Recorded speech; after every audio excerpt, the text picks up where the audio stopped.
ఈ రోజు ఒక డిప్యూటీ సీఎం పొజిషన్ లో పవన్ కళ్యాణ్ గారు కూర్చొని ఉంటే ఆ పొజిషన్ కి మన తీసుకొని వచ్చి మాకు డిప్యూటీ సీఎం కావాలని ఇతర రాష్ట్రాల్లో కూడా కోరుకునే విధంగా అండ్ మన రాష్ట్రంలో ఎంత పెద్ద ఇష్యూ అయిందో మీకు తెలుసు. దట్ ఈస్ పవన్ కళ్యాణ్ గారు. ట్రూ ఫాలోయర్స్ మేమంతా అని చెప్తాం.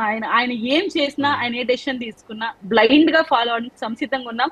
మాలో అని మాకు ఇంత మనస్ఫూర్తిగా మేము ఇంత ధైర్యంగా ప్రయాణిస్తున్నాం అంటే బికాస్ ఆఫ్ కళ్యాణ్ గారు. ఎంతో డిప్రెషన్ అయిన రోజుల్లో కూడా ఆయన మాటలే మాకు నిజంగా ధైర్యాన్ని ఇచ్చాయని చెప్పాలి. ఓకే, అంటే ఏంటి ఇవాళ ఎలా ఉండబోతుంది సభ? అంటే 250 మంది వరకు కూడా వేదిక మీద కూర్చోబోతున్నారు. సో ఈ జయకేతనంలో ఒక మత్స్యకార మహిళ కావచ్చు, అంతేకాకుండా పిఠాపురంకి చెందినటువంటి ఒక నిరుద్యోగ యువకుడు, దాని తర్వాత వచ్చేసి కొంతమంది దళితులకు సంబంధించినటువంటి యువకులు, అలాగే పార్టీకి సంబంధించినటువంటి ఒక కార్యకర్త, సో ఇలా రకరకాలైనటువంటి సెక్షన్ ఆఫ్ పీపుల్ని తీసుకొచ్చి అక్కడి జయకేతనం సభలో మాట్లాడిస్తామని చెప్పేసి చెబుతూ ఉన్నటువంటి సిచ్యువేషన్. అది ఏంటి అసలు? అంటే ఆ వ్యూహం వెనుకున్నటువంటి ఏమైనా వ్యూహం ఉందా దానికి సంబంధించి? లేదు సార్, అంటే బాస్ గారి ఆర్డర్స్ ఎలా ఉన్నాయంటే ఫస్ట్ రైతులకు మనం ప్రిఫరెన్స్ ఇవ్వాలి, రైతే రాజ్యం ఏలాలి. ఎందుకంటే రైతులు ఎప్పుడు అలాగే ఉంటున్నారు, సామాన్యులు అలాగే ఉంటున్నారు అనే ఇంటెన్షన్ ఆయన ఒకసారి ఆలోచించి ఫస్ట్ రైతులకు ప్రిఫరెన్స్ ఇద్దాం. దాని తర్వాత పిఠాపురం ప్రజలు, సర్పంచ్లు ఇలా ఎవరైతే పార్టీ అభ్యున్నతికి కృషి చేశారో, పవన్ కళ్యాణ్ గారు విజయం కోసం పనిచేశారో వాళ్ళకి ఇవ్వాలి. అలాగే రీసెంట్ గా మాకు పదవులు వచ్చాయి. ఫస్ట్ టైం కొన్ని పదవులు వచ్చాయి కార్పొరేషన్ చైర్మన్లుగా, డైరెక్టర్స్ గా.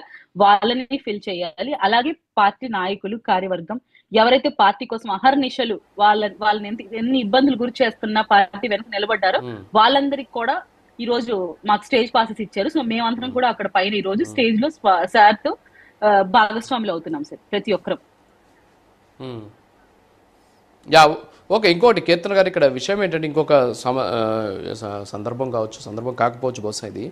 పవన్ కళ్యాణ్ గారికి సంబంధించి గతంలో ఆయనే స్వతహాగా ఆయన నోటితోటి మాట్లాడారు. నేను ఎక్కడికి వెళ్ళినా సరే నన్ను అడ్డుకునేటటువంటి, ఆపేటటువంటి కొన్ని శక్తులు ప్రయత్నం చేస్తున్నాయి. ఇటీవల ఆయన గిరిజన ప్రాంతాల్లోకి వెళ్ళినటువంటి సందర్భంలో కూడా, అంటే ఏజెన్సీ ప్రాంతాల్లోకి వెళ్ళినటువంటి సందర్భంలో కూడా ఒక నకిలీ ఐపీఎస్ అధికారి అనేసి ఏ విధంగా హల్చల్ చేశారో చూసాం. ఆయన ఎక్కడికి వెళ్ళినా సరే ఒక రెక్కీ చేస్తూ ఒక టీం ఆయన్ని ఒక షాడో లాగా కొంతమంది వ్యతిరేకులు ఆయన్ని ప్రయత్నిస్తున్నారు అనేటటువంటి ఆందోళన మీ పార్టీలో ఉంది. మరి ఈరోజు ఇంత పెద్ద సక్సెస్ మీట్ లాగా ఈరోజు 100% స్ట్రైక్ రేట్ సాధించిన తర్వాత తొలి సభ జరుగుతుంది. దీనికి సంబంధించి పవన్ కళ్యాణ్ గారి భద్రత మీద ప్రతి ఒక్కరు కూడా కొంచెం ఆందోళన చెందుతున్నారు. ఆయన్ని ఖచ్చితంగా మేము కాపాడుకుంటామని చెప్పేసి పార్టీ కార్యకర్తల నాయకులు చెప్తున్నారు. భారీ ఎత్తున పోలీసులు కూడా ఇప్పుడు బందోబస్తులు కూడా ఏర్పాటు చేసినటువంటి పరిస్థితి. సో దీని పట్ల ఏమన్నా ఉందా, మీకున్నటువంటి సమాచారం ఏమన్నా ఉందా? సో ఏ విధంగా ఆయనకి సెక్యూరిటీ ఇవ్వాలనేసి మీరు కోరుకుంటున్నారు?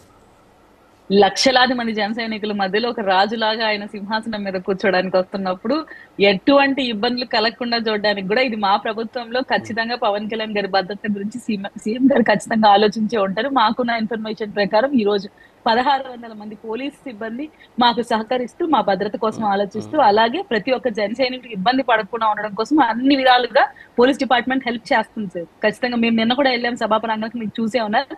అండ్ పవన్ కళ్యాణ్ గారికి అయితే ఎటువంటి ఇబ్బంది ఉండదు. అక్కడ నాదెళ్ల మనోహర్ గారు క్షుణ్ణంగా ప్రతి ఒక్క విషయాన్ని అబ్జర్వ్ చేస్తూ దానికి సంబంధించిన ఇన్ఫర్మేషన్స్ అప్పుడప్పుడే కంట్రోల్ టీమ్ కి ఇస్తున్నారు. కాబట్టి ఎటువంటి అవాంఛనీయ సంఘటనలకి ఏ విధంగా కూడా ఇబ్బందులు కానీ ఉండదు. ఏ సభకు కూడా, ఈ సభని కాదు మా సభలో ఏ సభలకు కూడా జన సైనికులు ఒక పోలీసులు, జన సైనికులు ఒక వాలంటీర్స్, అసలు కంప్లీట్ జనసేన టీమే ఆయన్ని ప్రొటెక్ట్ చేస్తూ ఉంటుంది. గత ప్రభుత్వాల్లో ఏంటంటే మాకు పోలీస్ డిపార్ట్మెంట్ రాయించుకునే వాళ్ళంట, నేను కేటీ గారు నాకు చెప్పారు, రాయించుకుంటారు సెక్యూరిటీ కోసం. బట్ వన్స్ వాళ్ళు మనకి ఇచ్చేవాళ్ళు కాదమ్మా సెక్యూరిటీని.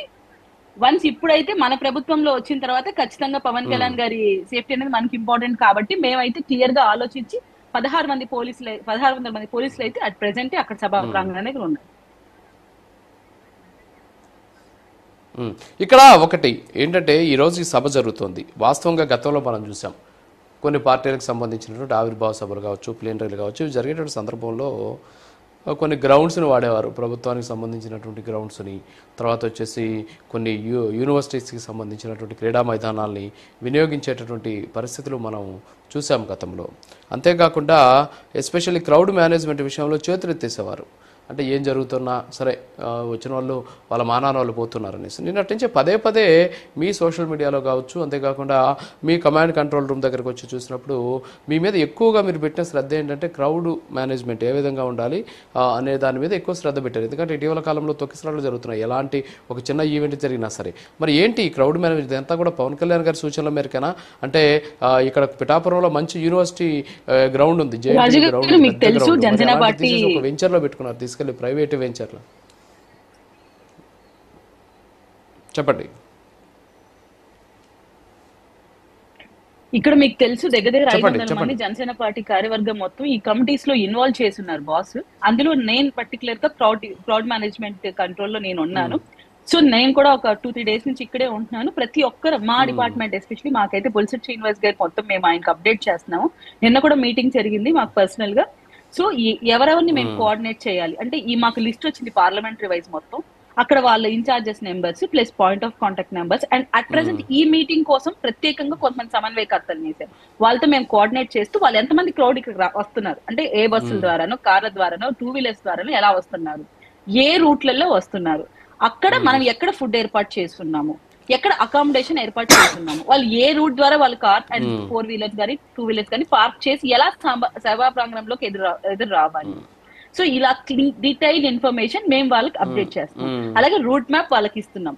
మెయిన్ గా ఇక్కడ ఏంటంటే మాతో కోఆర్డినేట్ చేస్తూ ఫుడ్ అండ్ లాజిస్టిక్స్ వాళ్ళు కూడా మాతోనే ఉంటున్నారు. సో ప్రతి ఒక్క విషయంలో మీకు క్లియర్ గా అన్ని డిపార్ట్మెంట్స్ ని టచ్ చేస్తూ ప్రతి ఒక్కటి రీచెక్ అవుతూ ఎక్కడైనా ఏదైనా ఇబ్బందులు కలగకుండా చూసుకోవడానికి ప్రతి ఒక్క చర్యలు జనసేన పార్టీ చేపడుతుంది.